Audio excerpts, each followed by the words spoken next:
शतकात दिव्यत्वाच्या पाऊल खुणा ज्या मातीत उमटल्या ती पवित्र माती म्हणजे महाराष्ट्र राज्यातील अहमदनगर जिल्ह्यातील श्रीरामपूर तालुक्यात गोदावरी नदीच्या काठी वसलेले डोमेग्राम होय। डोमेग्राम हे श्रीरामपूर ते नेवासा या मार्गावरील भोकर गावापासून 9 किलोमीटर अंतरावर आहे। तसेच टाकळी भान या गावापासून उत्तरेस 7 किलोमीटर अंतरावर आहे। आजचे कमालपूर हे 12व्या शतकातील डोमेग्राम या नावाने ओळखले जात होते। डोंबाई या तत्कालीन ग्रामदेवतेवरून हे नाव रूढ झाले होते। डोमेग्राम या गावाला सध्याला कमालपूर या नावाने ओळखलं जातं।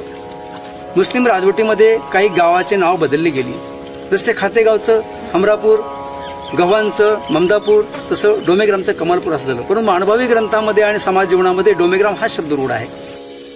सर्वज्ञ श्री चक्रधर स्वामींचे डोमेग्राम येथील 3 मठांमध्ये 6 महिने वास्तव्य झाले। महानुभाव संप्रदायातील लीळा चरित्र व स्थानपोथी या प्रमुख ग्रंथांचा आधार घेऊन 12व्या शतकातील त्रयमठ आज आपण अनुभवण्याचा प्रयत्न करूया। नाशिक त्र्यंबकेश्वर पासून उभय गोदावरीच्या तीरी खेळ क्रीडा करीत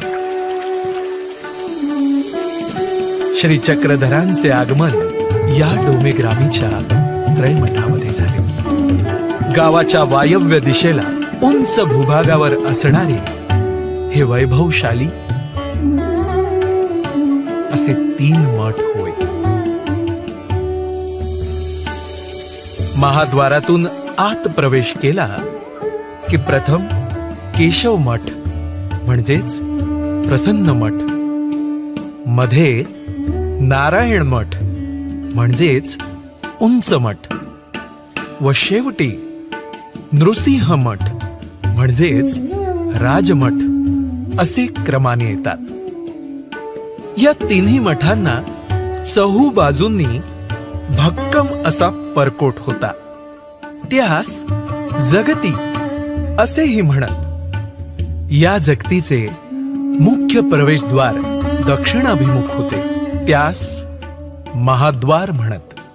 या जगती लगत 4 स्वतंत्र पट्टीशाळा होत्या।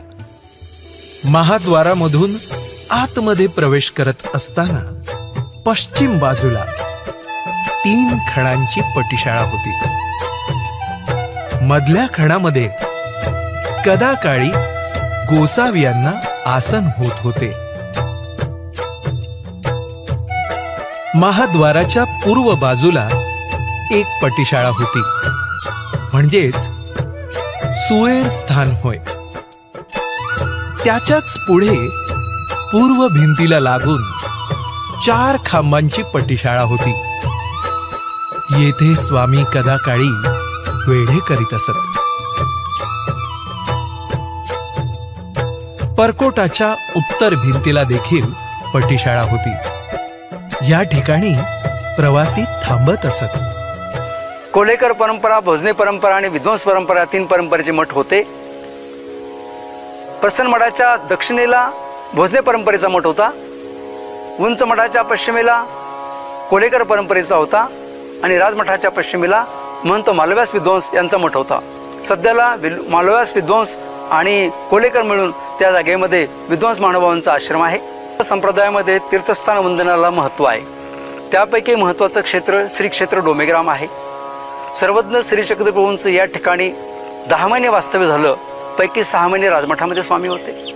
या डोमेग्राम क्षेत्राच्या ठिकाणी सर्वज्ञ प्रभू 10 महिन्याच्या वास्तव्यामध्ये दररोज विहरणाला जात असत। गोदा नदीच्या दक्षिण काठावर पाणवठ्याच्या जवळ यमलाजून, पिंपळ, लिंब हे वृक्ष होते, ज्या तळी स्वामी जाऊन बसत आणि निरूपण करत। लिंबाला आणि पिंपळाला स्वामींचा संबंध होता। पैकी लिंब पुढे जाऊन जळाला वाळला, त्याचे काष्ठपात्र आणि मणी वंदनामध्ये आलेले आहेत।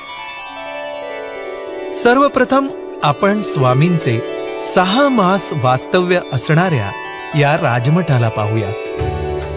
राजमठ बहुधा ब्राह्मण संन्याशांसाठी वसतीचे ठिकाण असे.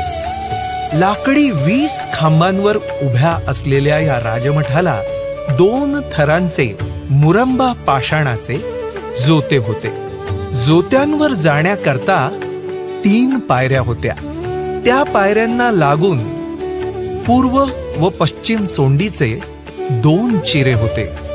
त्यावर प्रसंगी स्वामी उभे राहत. सर्वज्ञांच्या प्रथम आगमनाच्या वेळी दाई भागवत या सद्भक्ताकडून सर्वज्ञांनी राजमठात ओटा तयार करून घेतला होता. हा ओटा मठात प्रवेश करताना डाव्या बाजूला आणि नृसिंह प्रतिमेच्या उजव्या बाजूला पश्चिम भिंतीला लागून उत्तर दक्षिण असा आहे. श्री चक्रधरांना नित्यदिनी प्रातःकाळचा व सायंकाळचा पूजा अवसर या ओट्यावर होत असे. पश्चात प्रहरी सर्वज्ञ सकळ जीवांच्या उद्धारासाठी चिंतन करत व विलक्षण पूजा अवसरी भक्तजनांना ज्ञाना प्रेमाचे दातृत्वही करत. अनेक महत्त्वपूर्ण लीळा डोमेग्राम नगरीत घडलेल्या आहेत आणि म्हणून पंडित बायदेव व्यासांनी अवघे विषय डोमेग्रामी असती असं म्हटलेलं आहे. सर्वज्ञांच्या या वास्तव्यामध्ये अनेक महत्त्वपूर्ण लीळा घडलेल्या आहेत. त्याचप्रमाणे परमेश्वराचं एक ब्रीदवाक्य आहे, ज्ञानदेवने उद्धरती. म्हणून डोमेग्रामच्या वास्तव्यात सर्वज्ञांचा ज्ञानदानावरती विशेष भर होता. भक्तजनांचा कर्मनाश होण्याच्या उद्देशाने विविध व्यापार करून घेणे, साधन चरितत्वाच्या दृष्टीने विलक्षण महापूजांचे आयोजन, पश्चात पारी जीवांचे चिंतन, परिसर सात्विक शुद्ध व्हावा म्हणून दिशांचे अवलोकन, अशा महत्त्वपूर्ण लीळा डोमेग्राम या ठिकाणी घडलेल्या आहेत. एवं व्यक्तिमत्व घडवण्याच्या दृष्टीने स्वामींनी त्या ठिकाणी अनेक प्रकारच्या क्रीडा केल्या. पंडित माहिमभट्ट, श्री नागदेवाचार्य, महादाईसा, गणपती अपयो यासारखी मातब्बर मंडळी या ठिकाणी घडली गेली.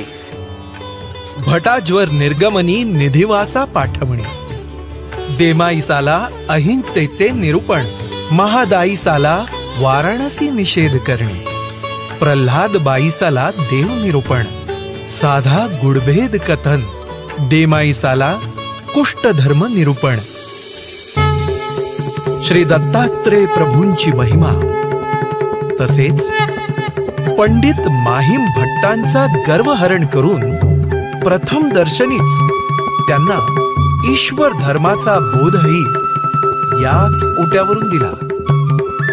जीवांना घडवून मढवून योग्य करणाऱ्या अशा एकंदरीत 50 महत्वपूर्ण लीळा या ओट्यावर घडल्या आहेत.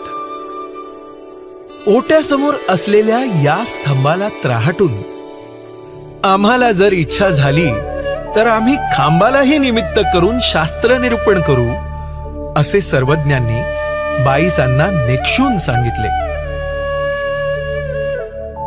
याच खांबाला टेकून स्वामींची नित्यदिनीची आरोगणा होत होती. भट्टोबासांचा उपहार देखील याच ठिकाणी स्वीकार केला होता. अशी या ओट्यासमोरची 2 महत्वपूर्ण स्थाने आहेत. राजमठाच्या कवाडाखाली 2 थरांचा लाकडी उंबरवट होता. सर्वज्ञ नित्यदिनी पश्चात प्रहरी आपल्या द्वय श्रीकरांनी राजमठाच्या या दरवाजाला दोन्ही दारसंका धरून एक श्रीचरण उंबरटावर ठेवीत आणि दुसरा श्रीचरण भट्टोबासांच्या वक्षस्थळावर ठेवून त्यांना परमानंदाची अनुभूती प्रदान करीत असत. तेच हे उंबरवटाचे पवित्र ठिकाण. असन्निधानामध्ये आचार्य परमार्गाच्या स्थान वंदन हेतू कारणे महानुभाव पंथातला पहिला विशेष म्हणजेच उंबरवट तो काढण्यात आला. त्याची 3 पात्र तयार करण्यात आली. मुख्य जे मोठं पात्र होतं ते आचार्यांच्या जवळ होतं. 2 पात्रुल्या होत्या जे छोट्या होत्या. त्या पुढे कवीश्वर व्यासांनी आचार्यांचे नातू श्री चक्रपाणी भट्ट आणि श्री जयदेव भट्ट यांना देण्यात आला. श्री चक्रपाणी भट्टांकडे असलेली पात्रुली आजही गुंफेकर पिढीमध्ये आपल्याला नमस्कार करायला मिळते. उंबरवट ओलांडून स्वामी या पटीशाळेतील नक्षीदार व शोभिवंत मदळसा धरून चरणचारी उभे राहत होते. साधा ईसाला अभय देण्याची लीळा याच पटीशाळेवर घडली. राजमठाच्या बाहेर पटीशाळेवर पश्चिमेस असलेल्या ओट्यावर सर्वज्ञांना नित्यदिनी दुपारचा पूजा अवसर होत असे. स्वामी विहरणाहून आले की या ओट्यावर बसत. अंगी टोपरे काढून भटोबासांच्या हाती देत. भटोबास ते खुंटीला टांगून ठेवत. जवळच वळचण होती, त्यावरही वस्त्र ठेवत. भाळ प्रदेशावर चंदनाचा आडा रेखीत व अक्षतेने अर्चन करून बाईसा नित्य नेमाने स्वामींच्या ठाई दुपारचा पूजा अवसर करत असत. पटीशाळेच्या पूर्व बाजूला गदोनायकाची पत्नी म्हाळा ईसाने आणलेले रेशमी वस्त्र ते स्वामींनी मल्लासारखे परिधान करून पटीशाळेत वेढे करत भक्तजनांना मालगंठीचा अलौकिक अवसर दाखविला. या लीळेचे प्रतीक आज आपण या ओट्याच्या रूपात पाहत आहोत. राजमठात जाण्यासाठी असणाऱ्या 3 पायऱ्या लगत असणारी ही पूर्वसोंडी. या पूर्वसोंडीवर उभे राहून स्वामींनी श्रीगोंदा गावातील दाको नावाच्या लोहाराला दर्शन दिले. दर्शन होताच दाकोने 5 वर्णी जाडी, चौरी, पोफळ फोडणा, आरती, धुपटणे आणि पोफळे अशा 6 वस्तू भेट दिल्या. पश्चिम सोंडी तुरुंगमारोहणी छिन्नपापी बीजे करणे या लीळेची आहे. येथीचा राजवाहक कोण होईल या स्वामींच्या प्रवृत्तीला पात्र झालेल्या भट्टोबासांच्या पाठीवर आरूढ होऊन सर्वज्ञ याच ठिकाणाहून छिन्नस्थळीला गेले. रायांगणाच्या पश्चिम परकोटाला एक खिडकी होती. त्यास पश्चिम खिडकी असे म्हणतात. पूर्व सोंडीच्या बाजूला मादनेचा चिरा होता. यावर स्वामींना 8 दिवसा क्षौर व 14 दिवसा मादने होत असे.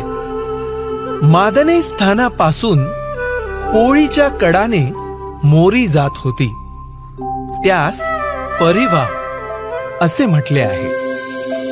येथे भिक्षान्न टाकल्याबद्दल स्वामींनी नाथोबासांना शिक्षापण केले.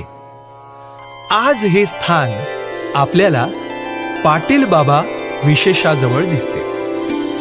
राजमठ आणि उंच मठ यामध्ये 9 हातांचे रायांगण होते.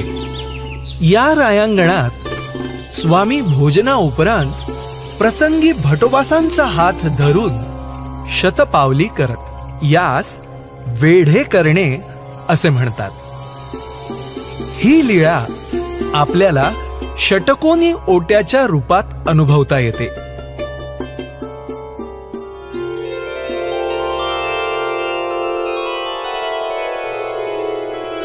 रायांगणाच्या दक्षिणेला उत्तराभिमुख नारायण मठ म्हणजेच उंच मठ आहे. दोन्ही मठापेक्षा हा मठ साधारण उंच आहे, म्हणून यास उंच मठ हे नाव देण्यात आले. हा मठ पाषाणाचा असून 16 खांबांवर त्याची उभारणी करण्यात आली आहे. वरचे छत पूर्वी पाषाणाचे होते. आजही या मठाचे काही अवशेष आपणास पाहण्यास मिळतात. प्रद्धाचारात आढळणारा, परंपरेने बोलला जाणारा हा 18व्या शतकातला जीर्णोद्धार परणकर महानुभावांच्या नियोजनातून आणि हरकूबाई होळकर यांच्या आर्थिक निधीतून या मठांचा जीर्णोद्धार झाल्याचं आढळून येते. त्यांना महानुभाव पंथाचा अनुग्रह होता. या व्यतिरिक्त त्यांनी श्री दत्त गुंफा पंचाळेश्वर, श्री क्षेत्र डोमेग्राम येथील शिन्नस्थळी आणि कन्हैयालाल मंदिर कणाशी या मठांचाही जीर्णोद्धार केल्याचे आढळून येते. त्यानंतर पुढे 20व्या शतकामध्ये कैवल्यवासी मोगलेदादा यांनी सन 1960-62च्या दरम्यान हा जीर्णोद्धार केलेला आपणास आढळून येतो. या जीर्णोद्धारात मात्र व्यापक प्रमाणामध्ये स्थानाची यथास्थिती न बदलता मठत्रयांच्या भौगोलिक स्थितीमध्ये मात्र बदल झालेल्याचे आढळून येते. त्यानंतर 21व्या शतकामध्ये प्रस्तुत आपणास दिसत असलेला जो जीर्णोद्धार आहे तो कैवल्यवासी प्रेमजीबाई रुपारेल यांच्या नियोजनातून हा जीर्णोद्धार आपणास झालेला दिसून येतो. हे देखील तैसे आठविजे या आज्ञेनुसार स्थानवंदन करत स्वामींच्या लीळेंचा अनुभूती आनंद अनुभवूयात. उंच मठ हे भक्तजनांचे उठण्या बसण्याचे ठिकाण होते. उंच मठावर चढून जाण्यासाठी 5 किंवा 7 पायऱ्या होत्या. या पायऱ्या लगत असणारी ही पूर्वसोंडी परमेश्वराच्या अप्राप्तीच्या दुःखास्तव उद्विग्न झालेल्या पाठकाच्या अंतःकरणातील भाव भक्तजनांना सांगत असताना सर्वज्ञ या सोंडीवर आसनस्थ झाले होते. म्हणून हिला पाठकाची सोंडी असेही म्हणतात. येथील पूर्व सिंहाडावरती आसनस्थ होऊन सर्वज्ञांनी भट्टोबास व नाथोबा यांना श्राद्धगृही भोजन केलेल्या अपराधाची शिक्षा म्हणून मठावरून उड्या घालण्यास सांगितले. म्हणूनच ह्याला उडियाचे स्थान असे म्हणतात. उंच मठाचे उंबरवट व द्वार चौकट हे पाषाणाचे असून नमस्कारी आहेत. या चौकटीच्या आड लपून स्वामी भक्तांचा संवाद विसंवाद ऐकत, म्हणून याला लोपेस्थान म्हटले आहे. या उंच मठामधील 2 खांबांच्या मध्ये असणाऱ्या चौकात स्वामी कदाकाळी आसनस्थ होऊन दुपारी निरूपण करीत असत. याच ठिकाणी भट्टोबासांचे उपहार स्वीकार केले व दुधाकरता कवडे मागत असणाऱ्या आऊसा यांचा हट्ट याच ठिकाणी पूर्ण केला.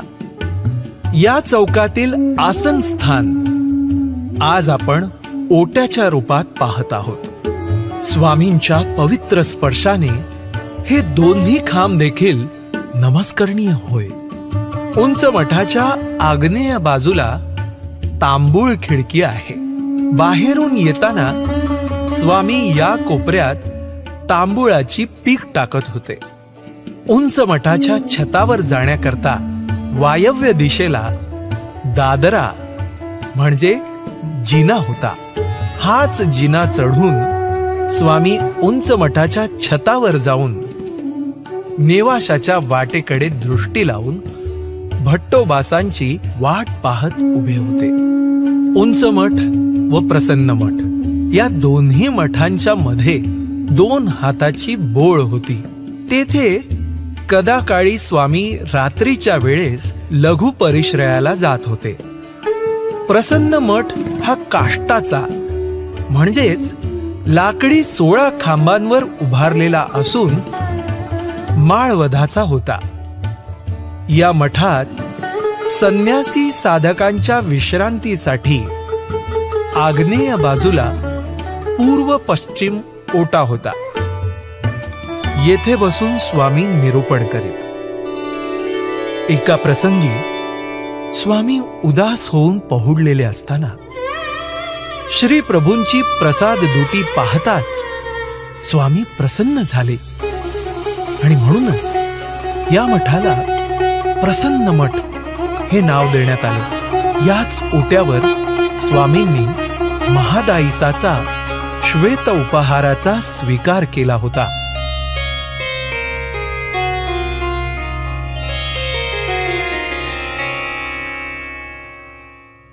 एका प्रसंगी मध्यान्ह रात्री स्वामी जेव्हा मठाच्या वरती उभे होते तेव्हा स्वामींच्या श्रीमूर्तीपासून प्रकाश निघाला.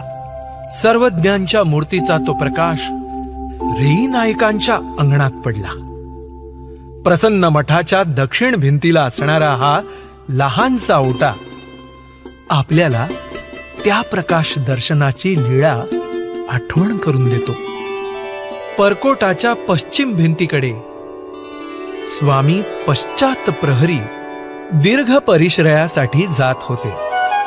त्याचे प्रतीक म्हणजे हे दोन्ही ओटे. प्रसन्न मठाच्या बाहेरील बाजूला 8 खांबांवर उभारलेली उत्तर दक्षिण सैन पटिशाळा होती. स्वामी छिन्नस्थळीवरून येताना पावसात भिजले. तिमलेली म्हणजेच ओली वस्त्रे फेडून रेई नायकांकडून आलेली नवीन वस्त्र परिधान केली व या पटिशाळेवर रेई नायकांचा उपहार भक्तजनांसह स्वीकार केला. महाद्वाराच्या पूर्व बाजूच्या पटिशाळेवर सर्वज्ञांनी नाथोबान करवी एका निराश्रित स्त्रीचे सुएर म्हणजेच बाळंतपण करविले. सर्वज्ञ या ठिकाणी त्या बाळंत आईला विचारपूस करण्यासाठी येत होते. तिन्ही मठाचे मुख्य प्रवेशद्वार म्हणजेच हा महाद्वार ज्याला स्वामींचा पवित्र स्पर्श होत होता. या ठिकाणी स्वामींनी भट्टोबासांना भिक्षांनाचे महत्व निरूपण केले. नित्यदिनी विहरणाला जात असताना महाद्वाराच्या बाहेरील बाजूस चरणचारी उभे राहून सर्वज्ञ दिशा अवलोकुनी अमंगल असणाऱ्या दिशा मंगल करीत होते ते हे ठिकाण होय. अशा प्रकारे परब्रह्म परमेश्वर अवतार सर्वज्ञ श्री चक्रधरांच्या श्री चरण स्पर्शाने पावन झालेल्या या डोमेग्रामच्या पवित्र भूमीला अभिवादन करूया.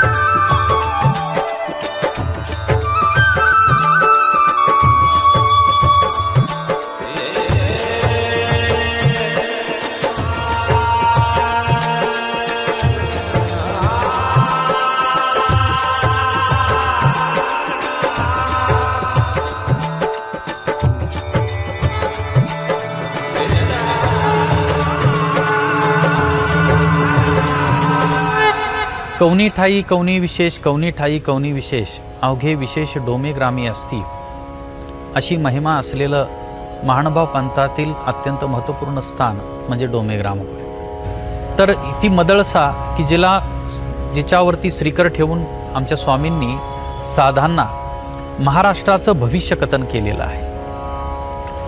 सोंडी असेल ज्या ठिकाणी तत्कालीन समाजाचं सामाजिक स्थितीचं वर्णन दाकोच्या चरित्राच्या माध्यमातून आपल्याला पाहायला मिळतं. ती सोंडी आहे ज्या ठिकाणी पाठकाचा अत्यंत भाव आपल्याला दिसतो. भिंत आहे, ओटा आहे, ज्या ओट्यावर बसून पंडित माहीमभट्टांच्या भेटीचं तथा त्यांच्या बोध संक्रमणाची ती लीळा आपल्या विस्मरणात कधीच जाऊ शकत नाही. खिडकी आहे जी तांबूळ खिडकी आहे, जिला पाहताच आचार्य भायदेव व्यासांचा विरह अनावर झाला. हे ते स्थान आहे की ज्या ठिकाणी महानुभाव पंथाचे पहिले आचार्य श्री नागदेव यांचा मृत्यू सर्वज्ञांनी चुकवलेला आहे. हे तेच स्थान आहे ज्या ठिकाणी अखंड ब्रह्मविद्येची गंगा प्रसवलेली आहे. या ठिकाणी असलेले तिन्ही मढ आणि या वास्तूतून प्रगट होणाऱ्या सर्वज्ञ प्रभूंच्या एक एक लीळा म्हणजे एक एक रत्न आहे. स्थानाच्या ठिकाणी असलेल्या द्वैशक्ती, कृपा आणि माया या साधनवंतांना वरदान ठरलेले आहेत आणि म्हणून अशा या डोमेग्राम नगरीचं महत्त्व हे अपूर्व असं प्रकारचं आहे. अशी ही डोमेग्राम नगरीची महिमा जाणल्यानंतर असे वाटते की डोमेग्राम म्हणजे अव्यक्तमंत परमेश्वराच्या कृपेचे व्यक्त प्रवेशद्वारच होय. त्रयमठातील ईश्वरीय लीळांच्या पवित्र श्रुती अंतःकरणात साठवून ईश्वराच्या अलौकिक स्वरूपाचे दर्शन घडवणाऱ्या या पवित्र वास्तूला आपण साष्टांग दंडवत प्रणाम करूया.